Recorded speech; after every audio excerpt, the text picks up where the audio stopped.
नमस्कार। संसद टीवी की विधानसभा चुनाव से जुड़ी खास पेशकश रणभूमि 2021 में आपका स्वागत है। मैं हूं विशाल दहिया और अब से लेकर जब तक चुनाव खत्म नहीं होते हैं, यानी कि गिनती वोटों की नहीं होती है, आखिरी नतीजा जब तक नहीं आता है, तब तक हर रोज शाम को 7 बजे हम आपके साथ हाजिर होंगे। चुनाव से जुड़ी सभी जानकारियां, जो 4 राज्य और 1 केंद्र शासित प्रदेश में चुनाव हो रहे हैं, उनसे जुड़ी सभी जानकारियां और उससे जुड़ी चर्चा लेकर। भारत, जैसे कि आप सबको मालूम है, दुनिया का सबसे बड़ा लोकतंत्र है और भारत की ताकत है दुनिया में देश की पहचान, मजबूत लोकतांत्रिक परंपराएं, सही मायनों में लोकतंत्र की परिभाषा के शब्दों को जीने वाला देश भारत, जहां जनता द्वारा जनता के लिए और जनता का शासन होता है। 26 फरवरी को चुनाव आयोग ने 4 राज्यों और 1 केंद्र शासित प्रदेश में चुनाव की तारीखों का ऐलान कर दिया। जी हां, अब मौसम और माहौल लोकतंत्र के महापर्व का है। तो आइए थोड़ी सी नजर डालते हैं कि किस तरह से इन राज्यों में क्या राजनीतिक स्थिति है। इन राज्यों की बात करें तो इनमें पश्चिम बंगाल में 294 विधानसभा की सीटें हैं, तमिलनाडु में 234 सीटें हैं, असम की विधानसभा में 126 सीटें हैं और केरल विधानसभा में 140 सीटें हैं। केंद्र शासित प्रदेश पुदुचेरी में भी 30 सीटों पर चुनाव होना है और इस पर भी सबकी नजरें हैं।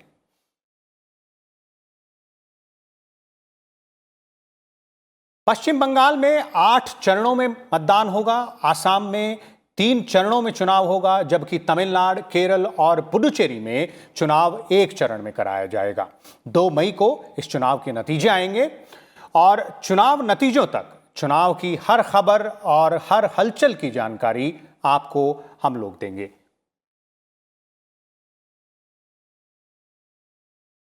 क्या कुछ इन चुनाव के मुद्दों में है, क्या कुछ बन रही है तस्वीर इस चुनाव में, कौन किंग बनेगा और कौन किंग मेकर बनेगा, इन सभी तमाम पहलुओं पर हमारी खास नजर रहेगी। 2021 के इन विधानसभा चुनाव में सबकी नजरें खासतौर पर पश्चिम बंगाल पर टिकी हैं। राज्य में इस बार का विधानसभा चुनाव कई मायनों में अलग है। इस बार का चुनाव कैसे अलग है, इसको समझने से पहले कुछ चुनावी आंकड़ों पर नजर डालते हैं। विधानसभा चुनाव में तृणमूल कांग्रेस को 294 सीटों में से 184 सीटें मिली थी, लेफ्ट को 62 सीटें मिली थी, कांग्रेस को 42 सीटें मिली थी और बीजेपी इस राज्य में अपना खाता नहीं खोल पाई थी। बात 2016 के विधानसभा चुनाव की करें तो तृणमूल कांग्रेस को 211, लेफ्ट को 32, कांग्रेस को 44 और बीजेपी के हिस्से में 3 सीटें आई थी, यानी कि इस बार बीजेपी ने अपना खाता खोला। बात 2014 के आम चुनाव की करें, यानी कि लोकसभा चुनाव की करें, तो इसमें ऑल इंडिया तृणमूल कांग्रेस ने 34 सीटें जीती थी, बीजेपी के हिस्से में 2 सीटें आई थी, लेकिन इन 2 सीटों ने बीजेपी को राज्य में बड़ी ताकत दी। 2019 के आम चुनाव में बीजेपी ने राज्य में एक बड़ा कमाल किया और 18 लोकसभा की सीटें हासिल की और यहीं से 2021 के विधानसभा चुनाव की लड़ाई में बीजेपी तृणमूल कांग्रेस के सामने पूरे दमखम के साथ चुनावी लड़ाई लड़ती नजर आ रही है। इस बार राज्य में चुनाव से पहले के गठबंधन देखें तो इनमें तृणमूल और गोरखा जनमुक्ति मोर्चा मिलकर चुनाव लड़ रहे हैं। एआईटीसी 291 सीटों पर लड़ रही है। पार्टी ने एक बार में ही अपने सारे प्रत्याशियों के नाम घोषित कर दिए हैं। गोरखा जनमुक्ति मोर्चा बाकी जो 3 सीटें बची हैं उन पर चुनाव लड़ रही है। बीजेपी और आजसू एक साथ मिलकर चुनावी मैदान में है। समझौते के तहत बीजेपी 293 सीटों पर चुनाव लड़ रही है। इनमें से 56 सीटों पर पार्टी ने अपने प्रत्याशी घोषित कर दिए हैं। आजसू 1 सीट पर चुनावी मैदान में है। लेफ्ट, कांग्रेस और आईएसएफ चुनावी गठबंधन में है। लेफ्ट 165 सीटों पर चुनाव लड़ रही है, कांग्रेस 92 सीटों पर, जबकि आईएसएफ 37 सीटों पर चुनाव लड़ रही है। देखिए, ये तो पश्चिम बंगाल में 294 विधानसभा की सीटें हैं, लेकिन कुछ सीटें ऐसी हैं जिन पर सबकी नजर है और एक सीट ऐसी है जो इस बार पश्चिम बंगाल में सबसे हॉट सीट बन गई है। सियासी पंडित इसको नंदीग्राम का संग्राम करार दे रहे हैं। ममता बनर्जी और सुवेंदु अधिकारी यहां आमने सामने हैं। सियासत का खेल ही ऐसा है, दुश्मन दोस्त और दोस्त दुश्मन बन जाता है। ममता और सुवेंदु का रिश्ता भी कुछ ऐसा ही बन गया है। तो आज हम समझने की कोशिश करेंगे पश्चिम बंगाल की जो सियासी हालात हैं, जो चुनावी रणनीति है अलग अलग पार्टियों की, उसके बारे में, और किस तरह से चुनाव की जो चुनावी मैदान में अलग अलग पार्टियों की रणनीतियां हैं वो दिन ब दिन बदलती जा रही हैं, उसको समझने की कोशिश करेंगे। और इस पर और जानकारी के लिए हमारे साथ दो खास मेहमान जुड़े हुए हैं, एक दिल्ली से और दूसरे कोलकाता से। हमारे साथ वरिष्ठ पत्रकार केवी प्रसाद हैं और इस वक्त हमारे साथ कोलकाता से प्रकाश चंदालिया भी इस वक्त मौजूद हैं। आप दोनों का स्वागत है संसद टीवी में। केवी प्रसाद जी और प्रकाश जी, सबसे पहले आपसे शुरुआत करना चाहूंगा। प्रकाश जी, क्योंकि आप वहां मौजूद हैं, किस तरह की इस वक्त राजनीतिक सरगर्मी है? और राजनीतिक पारे की अगर बात करें तो वो निश्चित रूप से बहुत ऊपर जा चुका है। सभी पार्टियों के जो स्टार प्रचारक हैं वो मैदान में उतर चुके हैं। प्रधानमंत्री ने स्वयं एक रैली की, वहां पर ममता बनर्जी रोड शोज और रैलीज कर रही हैं। तो मोटे तौर पर हमारे दर्शकों को समझाने के लिए पश्चिम बंगाल के चुनावी रण को आप किस तरह से डिस्क्राइब करेंगे? विशाल जी, पश्चिम बंगाल का चुनावी पारा आपने बिल्कुल ठीक कहा, बहुत गर्मा चुका है। और जैसे जैसे दिन बढ़ते जा रहे हैं, चुनाव नजदीक आ रही हैं, वैसे वैसे माहौल और गर्म हो रहा है। इस बार का चुनाव पिछले चुनाव से थोड़ा भिन्न है और इस बार सबसे बड़े जो मुख्य इशू के रूप में सामने है वह है सत्तारूढ़ तृणमूल की तुष्टीकरण की नीति और यहाँ भ्रष्टाचार।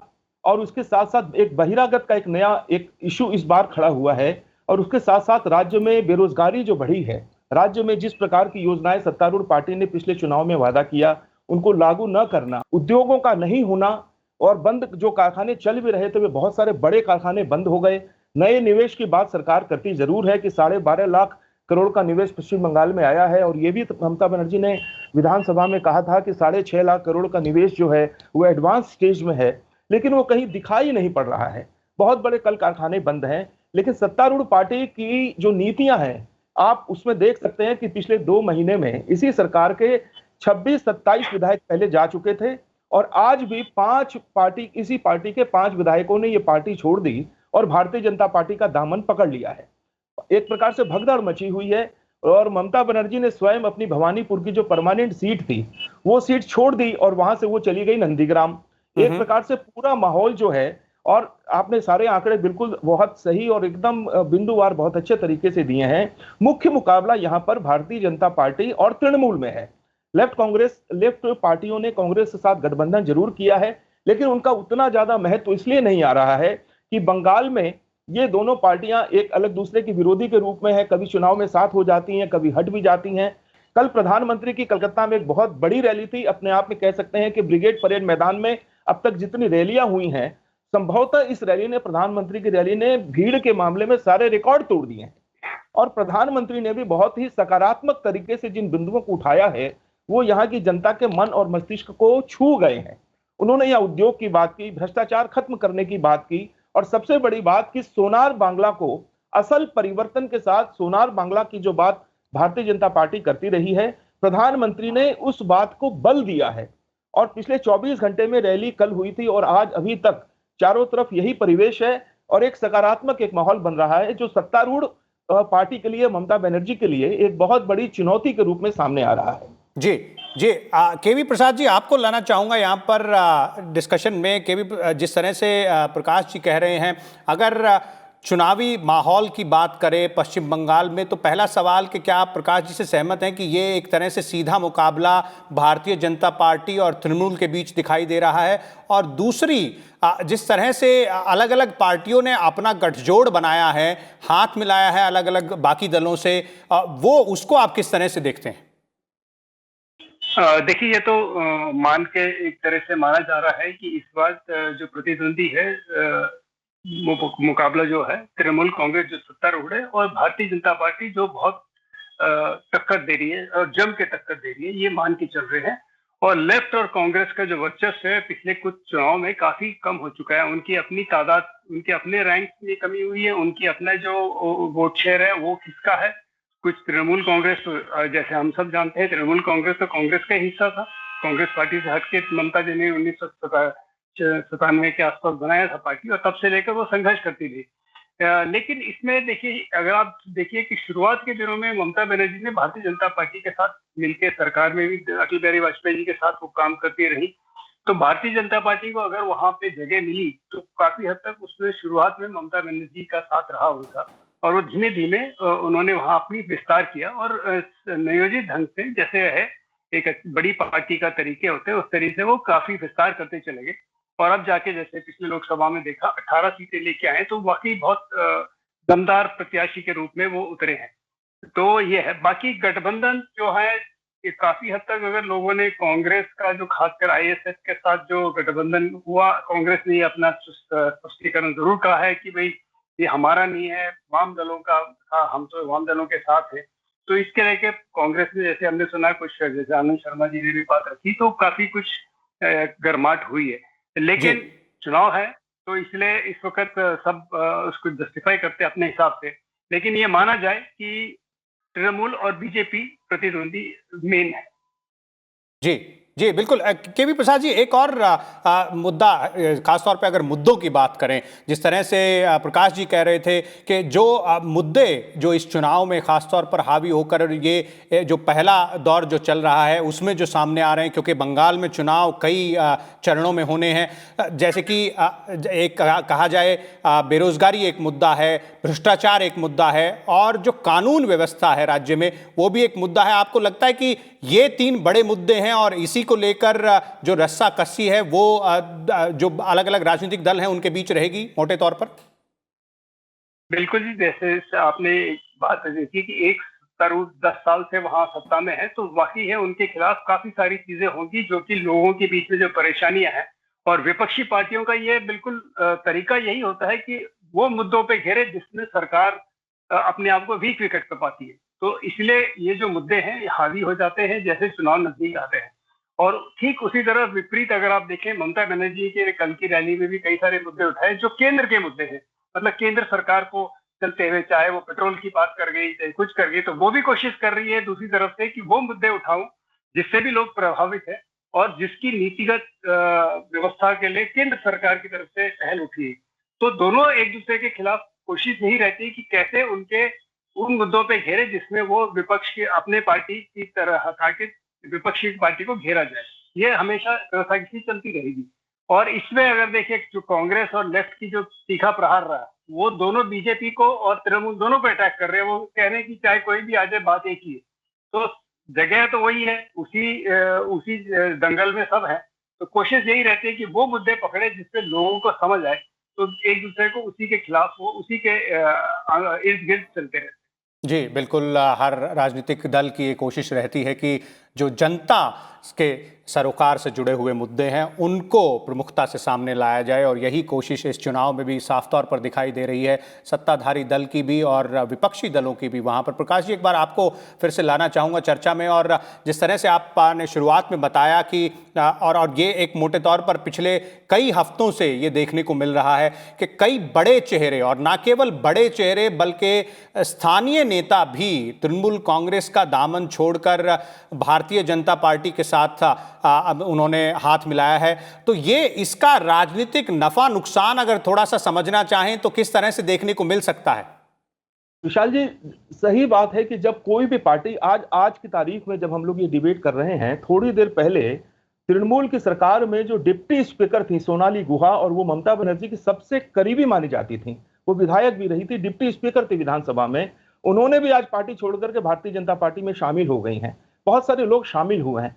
देखिए, पश्चिम बंगाल की बात अगर करें तो ये जो सारा मामला हुआ है, इतने सारे लोग और सिर्फ एक ही पार्टी में क्यों जा रहे हैं, ऐसा इसलिए हो रहा है कि 34 वर्षों के वामपंथी शासन को, उसके पहले कांग्रेस के शासन को बंगाल ने देखा है।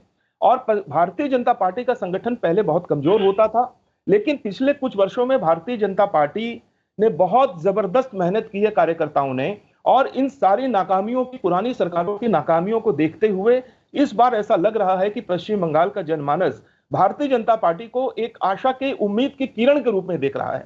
और देखिए, आंकड़े में आपको बताता चलूं कि पिछले 2019 के जो लोकसभा चुनाव हुए थे उसमें सत्तारूढ़ तृणमूल पार्टी के 22 सांसद जीते, लेकिन उनका वोट का जो प्रतिशत था वो 43.69% था। भारतीय जनता पार्टी के 18 सांसद चुने गए और उनके जो मत मिले उसका प्रतिशत 40.64, यानी कि इन दोनों मुख्य पार्टियों में लगभग 3% का ही फासला है। और पश्चिम बंगाल की जनता, ये इस बार जो बातें चर्चा में आ रही हैं वो ये है कि 34 वर्षों के वामपंथी शासन को और तृणमूल के 10 वर्षों के शासन को जो हमने देखा, लेफ्ट पार्टियों का जो वोट प्रतिशत है वो 6.34 का है, कांग्रेस का वोट प्रतिशत जो है 5.67 का है। और इस बार जो गठबंधन हुआ है, अभी भाई साहब हमारे वक्ता साहब बहुत अच्छा कह रहे थे कि दोनों पार्टियों का गठबंधन इस बार पश्चिम बंगाल में हुआ तो जरूर है, लेकिन इनके साथ में जो इंडियन सेकुलर फ्रंट के रूप में जो अब्बास सिद्दीकी की पार्टी आई है, उससे दोनों पार्टियों के ऊपर में बड़ा नकारात्मक प्रभाव पड़ने जा रहा है। अंततः प्रकाश जी आप सही कह रहे हैं, जो सत्ता की चाबी है वो जनता के हाथ में होती है। पार्टियों का और नेताओं का काम है मुद्दे उठाना, जनता से जुड़े हुए जो मुद्दे हैं, जनता को जो सरोकार रखते हैं मुद्दे, उनकी बात करना और उन तक अपनी बात पहुंचाना। एक केवी प्रसाद जी, इस पर आपका एक विचार लेना चाहूंगा। जिस तरह की आवाजाही जो चल रही है और एक तरह से कहा जाए कि कई सारे नेताओं ने, जैसे प्रकाश जी भी बता रहे थे, आज भी कुछ नेताओं ने तृणमूल कांग्रेस का दामन छोड़ा, भारतीय जनता पार्टी का हाथ थामा, तो ये इसका राजनीतिक और खासतौर पे चुनावी नफा नुकसान आप किस तरह से इसका आकलन करते हैं? कितना नुकसान किस हद तक तृणमूल को हो सकता है और कितना फायदा भारतीय जनता पार्टी को हो सकता है, जिस पार्टी में ये सब बड़े नेता और छोटे स्थानीय जो नेता हैं वो भी शामिल हो रहे हैं? इसमें दो चीज है। अगर आप देखें कि मैंने कई सारे चुनाव देखे हैं और हर चुनाव से पहले ये पलायन चलता रहता है पार्टियों के बीच में, और खासकर कई सारे लोग हैं जिनके टिकट जब उनको मना किया जाता है वो दूसरी पार्टी से जाके अपना टिकट के बार्गेन करके, और शायद आज ये 5-6 लोगों ने जिनमें इस्तीफा दिया, ऐसा सुनने में आया है कि इनमें शायद एक का टिकट कट गया था तृणमूल कांग्रेस से, तो वो भारतीय जनता पार्टी की ओर उन्होंने कूच कर दी। तो ये खैर राजनीतिक फैसले हैं, ये होते रहते हैं, और जिसको जहां लगता है कि उनका वर्चस्व है। और लेकिन जैसे स्थानीय जगह स्थानीय नेता का काफी दबदबा रहता है। जैसे इस वक्त जैसे आपने नंदीग्राम का विषय उठाया, तो वहां किसी अधिकारी को मानते थे तृणमूल के एक तरह से उत्तराधिकारी थे उस, और पूरे नंदीग्राम में उनका वर्चस्व रहा, और शायद ममता बनर्जी की वजह से उनकी वहां पे काफी अच्छी पैंठ रही। अब दोनों में अनबन हो गई, कृषि अधिकारी दूसरी तरफ चले गए भारतीय जनता पार्टी की तरफ, और अब दोनों आमने सामने टक्कर हुआ। तो ये एक, जैसे शुरुआत में भी आपने शायद बात की थी, मेरे साथी जो पैनल में बैठे हैं उन्होंने भी ये बात कही थी, चुनाव में माहौल बहुत जरूरी होता है, और माहौल जब बनाने शुरू करती है पॉलिटिकल पार्टी, कोशिश करती है उस माहौल में अपना और अपनी पार्टी का वर्चस्व और अपनी पार्टी का कैसे वो अग्रसर होते जाएं। और इस वक्त जैसे एक काफी लोग जैसे छोड़ के भारतीय जनता पार्टी को रुख कर रहे हैं, तो इससे एक लोगों के बीच में एक तरह से एक मैसेज जाता है कि शायद ये ऐसा है, और ये वजह है कि शायद भारतीय जनता पार्टी के लोग, वो लोग जो पिछले 5 साल 7 साल 10 साल से सत्ता में थे, वह भी इस वक्त निकल रहे हैं। तो ये एक माहौल बनाने में बहुत सक्रिय होता है, लेकिन जरूरी नहीं है कि हर कोई जो जाए वो चुनावी मैदान में, चुनावी दंगल में उतरे और वो कुश्ती जीते। जी जी बिल्कुल, आपने नंदीग्राम के संग्राम की बात की, उसी पर प्रकाश जी आपको लाना चाहूँगा। ममता बनाम शुवेंदु अधिकारी, पहले वो उनके बहुत करीबी माने जाते थे, उनके साथ इतने सालों तक उस पार्टी में रहे, अब वो दोनों चुनावी संग्राम में आमने सामने हैं। आपको क्या लगता है जो नंदीग्राम का जो चुनावी रण है उसको किस तरह से देखा जा सकता है और कितना महत्वपूर्ण वो रहेगा, वो सीट कितनी महत्वपूर्ण रहेगी इस बात का फैसला करने में कि जो पश्चिम बंगाल की जो सत्ता की चाबी है वो किसके पास जाती है? जी विशाल जी, निश्चित तौर पर 294 सीटों में नंदीग्राम ही इस पूरे चुनाव में मुख्य केंद्र में रहेगा, क्योंकि वहां पर ममता बनर्जी बहुत पूरी शिद्दत के साथ लड़ेगी, क्योंकि वो एक ही सीट से चुनाव लड़ रही है। वो पहले ये तय था कि वे शायद भवानीपुर से भी लड़ना चाहेंगी, जहां से वो कई बार चुनाव लड़ चुकी हैं, लेकिन अब चूंकि उन्हें सिर्फ उसी सीट पे चुनाव लड़ना है। और नंदीग्राम का जो अंचल है पूरे जिले के अंदर में अगर देखें तो प्रसाद जी ने भी बिल्कुल सही कहा कि उस पूरे अंचल में जब तृणमूल शुवेंदु अधिकारी थे तो वहां पर बहुत बड़ा उनकी ताकत बढ़ी। उनके पिता सांसद हैं, उनके छोटे भाई सांसद हैं, और उस पूरे जिले के अंदर में उन्होंने एक सांगठनिक तौर पर बहुत बड़ा कार्य किया है।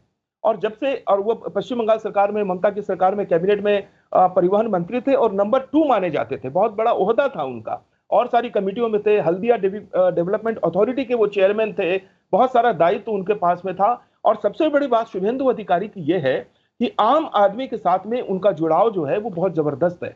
और जब वो पार्टी छोड़कर गए तो तृणमूल के लोगों ने उन्हें गद्दार तक कहा, बहुत उपमाएं दी, उसका भी जनता के ऊपर में एक असर पड़ा है। अब ये देखने वाली बात होगी कि वहां पर जब चुनाव होने जा रहे हैं, 1 अप्रैल को नंदीग्राम में चुनाव है, वहां के मतदाता क्या फैसला करते हैं। लेकिन ये भी है कि शुभेंदु अधिकारी ने कहा था कि ममता बनर्जी को मैं 50,000 वोट से हराऊंगा।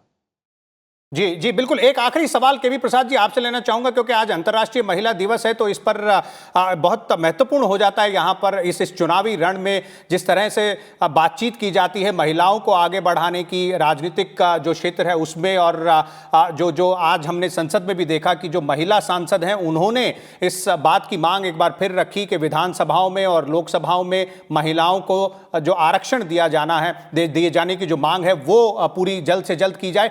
इस लिहाज से जो राजनीतिक पार्टियों पर जो रखा जाता है दावा जो रखा जाता है कि उनको आगे बढ़ना चाहिए, उनको महिलाओं को ज्यादा सीटें देनी चाहिए। अब तृणमूल कांग्रेस ने जो लिस्ट जारी की है उसमें लगभग 50 महिलाओं को उन्होंने प्रत्याशी बनाया है। इस लिहाज से जो बाकी पार्टियां हैं उनको जो उन पर थोड़ा दबाव इस मसले पर बढ़ता है और महिलाओं को आगे लाने की कोशिश की जानी चाहिए सभी पार्टियों की तरफ से।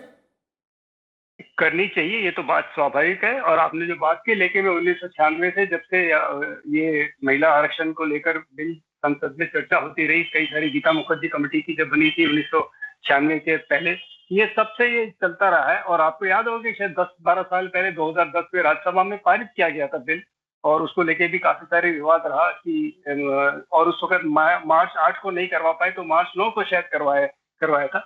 ये बात जरूर है, तब से लेकर आज तक लोग कहते रहे हैं कि हर पार्टी, खासकर जो राष्ट्रीय पार्टी है, वो महिलाओं को ज्यादा टिकटें दे ताकि जो 1/3 की डिमांड है ऐसे नहीं तो वैसे पूरी हो। लेकिन अंततः पॉलिटिकल पार्टी जितने हमारे राजनीतिक दल है वो एक ही फैक्टर देखते हैं कि विनेबिलिटी क्या है, मतलब चुनाव में कौन जीतने का उनके साथ है। तो वो चाहे महिला या पुरुष है, वो उस हिसाब से देखा जाता है। और ठीक है, महिलाओं को वो जरूर चाहते हैं कि हम ज्यादा वो दें, नुमाइंदगी दें, अपनी पार्टी के संगठन में देते हैं, लेकिन कोई 1/3 दिए ऐसा कहीं अभी तक दिखा नहीं। जी बिल्कुल, विनेबिलिटी फैक्टर ज़रूर एक बहुत बड़ा फैक्टर कहा जा सकता है चुनावी रण में, और ख़ासतौर पर ऐसी चुनावी लड़ाई में जो कि जिस पर सबकी नज़रें टिकी हों, जिस तरह की लड़ाई, राजनीतिक लड़ाई और चुनावी लड़ाई हम इस वक्त पश्चिम बंगाल के चुनाव में, विधानसभा चुनाव में देख रहे हैं। तो ये था पश्चिम बंगाल के विधानसभा चुनाव का एक आकलन, किस तरह से राजनीतिक पार्टियों ने अपना अपना मोर्चा बनाया है, किस तरह से उनकी रणनीति है, क्या वो मुद्दे हैं जिनके सामने वो जिनको साथ लेकर वो जनता के सामने जा रहे हैं, और उन उम्मीदवारों की भी बात, जिस तरह से पार्टियों को मैदान में अपने प्रत्याशियों को उतारना है। इन सब बातों को और इस पश्चिम बंगाल के अलावा जो बाकी 3 राज्य हैं और एक केंद्र शासित प्रदेश है, उनकी बात भी हम करेंगे। रोज 7 बजे संसद टीवी पर देखना मत भूलिएगा। धन्यवाद।